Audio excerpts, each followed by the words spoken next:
One of the biggest things that stops us from moving to another country or really making any big change in life whatsoever is this little thing that we like to call fear. In this video, we're going to talk about the top fears that people have when they're looking to move to another country or make another big change in their lives, and what some of the ways that we can combat each of those fears is so that you can move to another country, build the life of your dreams, and really let go of everything that is holding you back from doing that.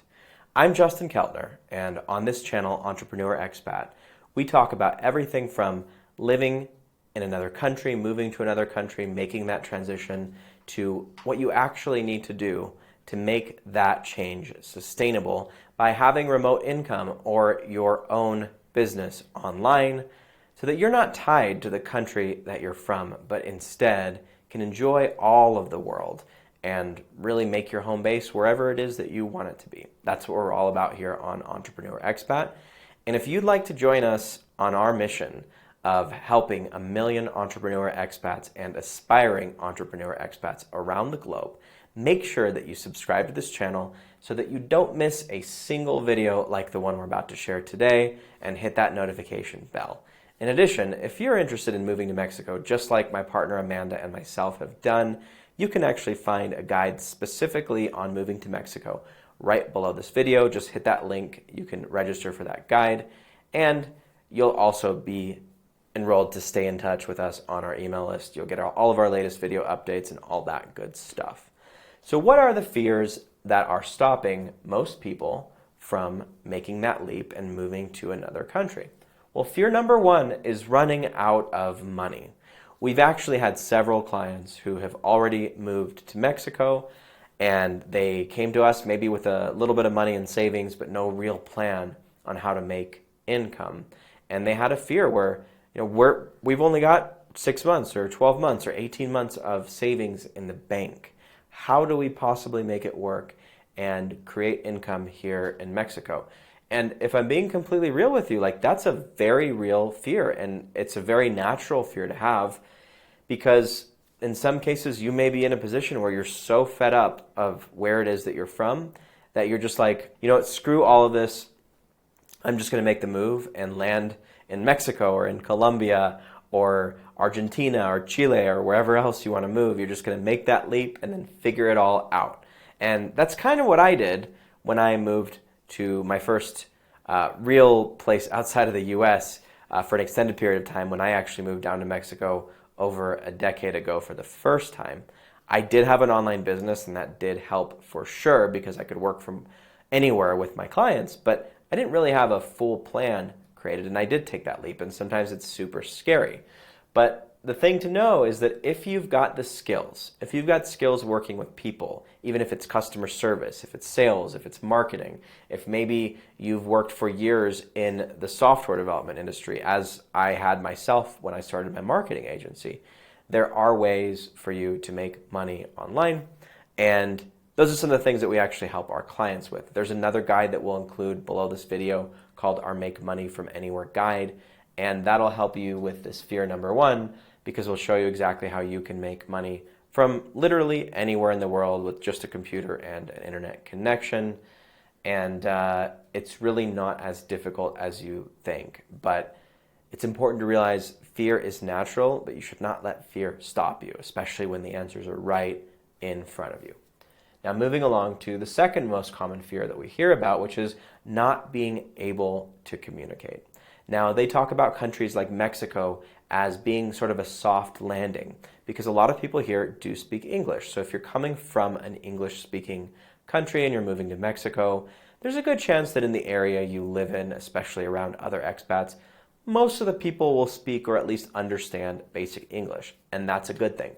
But even if you're moving somewhere here like Guadalajara, where there are a lot of English-speaking people, we encourage you to learn Spanish. And there are a lot of ways to do that. We talk about different methods in our videos as well, but getting a tutor, getting some Spanish books, doing something like Duolingo where you can just download the app and practice your vocabulary, increase your vocabulary. all of those things, especially before your move, will help you out a lot. But when I moved to Colombia several years ago, I did not speak a lick of Spanish. Unfortunately, the only Spanish experience that I had at that time was a couple years of high school Spanish, which, let's be real, guys, the United States does not do a very good job of teaching second languages in school. So I could say taco, burrito, maybe most of the rest of the Taco Bell menu, and then a few like 5 or 6 word sentences in Spanish, and that was pretty much it. So I had to battle with Google Translate, downloading all the offline data on the app and using it whenever I needed to find a specialty item in a store or go on a date with a girl or what have you, or talk to a contractor coming over to the house to fix something. But eventually, after about a year of just being immersed in the language and the culture and everything else, I started speaking Spanish fairly proficiently. And now I would consider myself pretty much fluent in Spanish. Still working on a little bit of the business Spanish for some deals that we're doing down here with people in Mexico. So improving that little by little. But you can learn another language. If you're really dedicated, you can learn another language in as little as 6 months. And you don't necessarily have to speak fluently before you come to the place. If you're going to Latin America, where Spanish is the most common, I would say Spanish is one of the easier languages to speak. I also speak Russian fairly fluently, although I'm a little rusty. My mom is actually from Odessa, Ukraine, and that area is primarily Russian speaking. So I got to learn Russian almost at the same time that I was learning English. So I kind of had that gift. But if you're learning something like Russian right now, it's a lot more difficult to learn if you hadn't learned it growing up, or other languages, maybe Hebrew or German or anything else. Maybe a little bit more challenging, let's say, than Spanish. But Spanish is fairly easy to learn. So if you are coming down to Latin America like we did, you can learn that in no time and get practicing so that you don't have the fear of not being able to communicate with people. But here's the thing, guys. The reality is most of the people in this world are actually very, very friendly and receptive, and I would argue even more so than a lot of Americans. They're willing to slow down and maybe say something twice or help you out even if they know you don't fully speak their language. Like, they're willing to give their effort to helping you understand something or understand some directions or whatever it is that you need, as long as you're willing to be patient as well. So if you've got the patience and you've got the desire to really incorporate into another culture and learn another language over time, you should be completely good. Now, fear number 3 is being judged. And one of the biggest groups of people that we fear will judge us are actually our friends and family. Now, I'm gonna go and just kind of really go hard on this one to say that if you have friends that are saying, you know what, you're crazy, don't go and move outside of the US, like, what are you doing, what are you thinking, it's not safe there, or you're never going to like it there, you're never going to be happy, whatever, I'm going to just encourage you to challenge those people and also challenge your beliefs about those people to say that maybe those aren't actually your friends. Because there's a lot of the time where people in our lives want us to just be at the level that they are, whether that's financial level, happiness, maybe being stuck in the same type of environment or country or whatever it is that they are. Because let's say you go off and you live your dream in Mexico or Thailand or Europe or somewhere else. Those people are now going to have to question their own existence and say, wow, like if Jim could do it and go and move all the way out there and get out of his job and build his own business and become successful living overseas, well, what does that mean about me that I haven't been able to achieve those things? And just like crabs in a barrel, a lot of your friends will try to keep you down. And unfortunately, it's kind of the same with family as well. You're not going to want to go and just give up, members of your family necessarily, like you might with a friend who is unsupportive, but you got to sometimes put limits on the amount of feedback, especially negative feedback, that you accept from people in your life. That's one of the things that allowed me to grow as much as I have, both as an entrepreneur and really just as a person in general.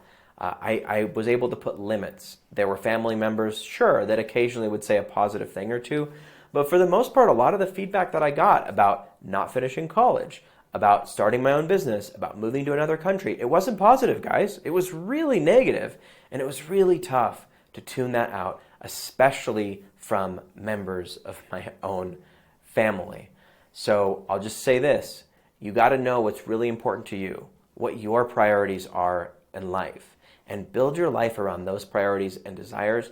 Don't build your life around staying small for other people.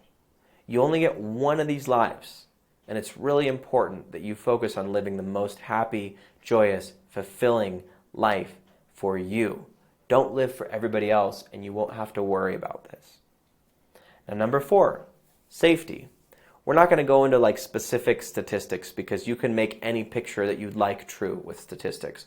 Although I will say that if you look around for information on some of the top largest cities in the US versus many of the largest cities in Mexico, you'll see that in a lot of cases, some of the big cities in the US actually have higher crime rates than the big cities in Mexico. Now, there's some statistics, of course, that say that, well, in Mexico, because this city has a lot of bad neighborhoods, a lot of places where maybe there's gang violence or other things, just like there are in a lot of cities in the US, by the way, that the areas in Mexico are less safe than they are in the US. But here's one of the major differences. In the US, there's a lot of untargeted crime, whether that's pickpockets, theft, carjacking, robbery, people going into a store and just coming out with as much stuff as they can, because now in California, if you steal less than $1,000 of crap, well, they can't even charge you for anything other than a misdemeanor. So you have that. You also have a lot of other untargeted crime, like unfortunately many shootings. If you're looking at the real deadly crime that the average person who isn't even involved with those things is likely to experience, I mean, it's really scary because in the U.S., you're at a school, you're at a church, you're at a baseball game, so many places, a mall, so many places where people congregate. I remember going back to the U.S. actually several times over the last few years, and in Mexico, I go and I walk on the street or I go in public places. I don't have this fear inside that some crazy person with a semi-automatic weapon is just going to light the entire area ablaze. And that happens way too frequently in the United States. It's very, very sad. You just don't see those kinds of things here. You really don't. And if there are ever shootings or things in Mexico, most of the time it's very targeted. It's towards a specific person, and they're involved in like some kind of gang or cartel activity that, let's be honest, neither us nor the people that are probably watching this channel have any interest in getting involved with those kinds of things. So don't mess with their drugs, don't mess with their money, don't mess with prostitution, and you should be okay in Mexico or pretty much anywhere else in Latin America. And just be aware of your surroundings, right? There's some places, for example, in Colombia where you don't want to be staring at your cell phone while you're walking down the sidewalk because somebody on a motorcycle might come and take it out of your hand. Does that happen as much in the US? No, probably not. But overall, I feel significantly safer here in Mexico, in Guadalajara, than I do in most places in the US. And in addition to that, you have a lot of mental illness in the US, a lot of homelessness, and those things combined also create chaotic situations. In LA, it was horrible. We couldn't be out at night in Venice Beach after about 4 or 5 p.m. because there were homeless people walking around, like literally pushing people around, making threats, just generally like they were on, I don't even know what, but I didn't want anything to do with it. And I'm like, okay, Amanda, let's get out of here now. Like, this is not okay. New York City, it's even worse. People are being beat up and kidnapped and raped in broad daylight in places like New York City. And it's scary. It's scary to think that these are the big cities in America. In Denver as well, there's so much crime. In a suburb of Denver, actually, there was a Venezuelan gang that took over an entire apartment building. I think they're still there at gunpoint. The entire building, evicted everyone, took the entire place over and basically made it their mission command. And I'm like, how is this happening in the U.S.? And the media doesn't want to cover things like this, right? The media, every time somebody gets hurt in Mexico, they're all over it. But anytime something happens bad in the US, they don't want to talk about it. America doesn't want people just leaving, especially people with money. So they're going to highlight the safety of the US or undermine any kind of safety issues and always talk about any kind of safety concerns in places like Mexico. So I would say definitely take what you hear on the safety front of countries like Mexico, other parts of Latin America, Europe, everywhere else that the US government has safety advisories for, which is pretty much every country in the world, by the way, and most of the states in Mexico. I would take all of that with a huge, huge grain of salt and actually come down here and experience what life is like for yourself, even if it's just for a month or two, to really get the feel for the place, because it is not like what they say on TV, I promise you that. Now, number 5, and this is one of the things that we hear about the most frequently when it comes to deciding to bring your roots up and move to another place in the world. And it's funny, we talk about things like, I've got my roots here, like I can't move, like I was born here, I'm gonna die here, whatever it is. Here's the thing, like you're not a tree, right? You can get up, you can fly, you can move, you can live wherever you want, you can get a visa, you can get a second passport or a third passport. You can live as an American or Canadian almost anywhere in the world if you follow the right steps. And so that goes into this number 5 here, which is not having a perfect plan or set of circumstances to make the move. Guys, let me tell you, the stars are never going to align absolutely perfectly for you before you decide to take that leap and make it happen. You need to be the one to take definite, determinate action to move towards your goals. Your plan is never going to be perfect. We've talked to several people that have said, yeah, my 5 to 10 year plan is to be able to get out of the US and move to Mexico. And we told them, well, if you could just get your job online, shift to an online position or a remote position or build an online business, why couldn't you make that happen in 6 weeks instead of 6 years? It just doesn't make any sense to me, because Amanda and I are maybe like very, very unique people in that when we see an opportunity, we look at the math. Does it check out? Does it make sense? Okay, good. Let's go. Let's make it happen. We started this channel less than 4 months ago as essentially a side quest. We were getting so many questions about what it was like to live overseas. And we never even looked at this as a business, although now it's generated nearly 6 figures in revenue just in the last 3 months. So we took a leap of faith. We're like, hey, let's do this thing. Then we doubled down on it and we pretty much set everything else aside. We said, we're going to focus on this channel. And we didn't have a perfect plan. We took everything kind of a little bit on a leap of faith, just like Amanda came down here to Mexico on more or less a leap of faith. And both things have worked out completely. So you're never going to have a plan completely perfect. But when you work with us, for example, on building your business, we're going to give you a plan to build that business in a way that makes sense.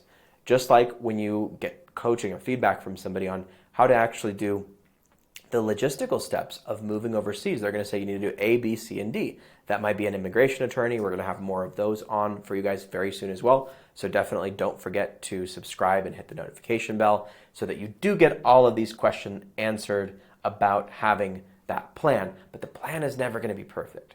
You can follow us. You can definitely get on our email list, download that Moving to Mexico guide or that Make Money from Anywhere guide below this video, and you're going to get more details.